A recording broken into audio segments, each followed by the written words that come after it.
It was cold that morning in Montreal. That dry kind of cold that grips your cheeks and awakens your thoughts. Inns was walking quickly along Boulevard St. Laurent, bundled up in her coat. They didn't see each other as often anymore, caught up in the whirlwind of their respective lives. She, a corporate analyst, lost in numbers, he a visual artist, often elsewhere either in his canvases or in his silences. But that day, Inns needed to talk. Not just to vent, but to understand what was holding her back. For months, she had felt stuck. She had checked all the boxes, good job, nice. Apartment in Mile End, stability, and yet a persistent emptiness. At the cough, Thomas was waiting for her, sketchbook open, pen in hand. "I feel like I'm living beside myself," she said after a few minutes, eyes fixed on her cup.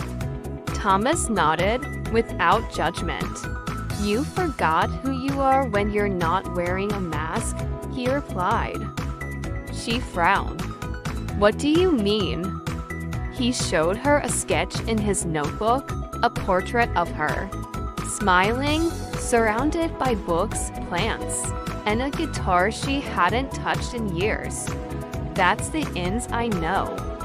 Curious, full of life. You locked that version of yourself in a box.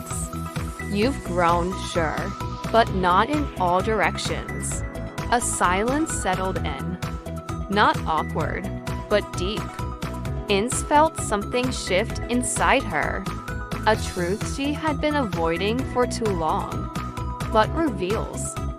Thomas wasn't offering her a magic solution, nor a quick motivational speech.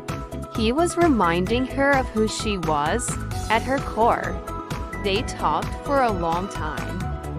Inns made a decision. She wouldn't quit everything or break it all down. She would reintegrate the parts of herself she had put on hold. Start small. Pick up the guitar again. Write a few lines each day. And above all, stay close to those like Thomas who helped her not to lose herself.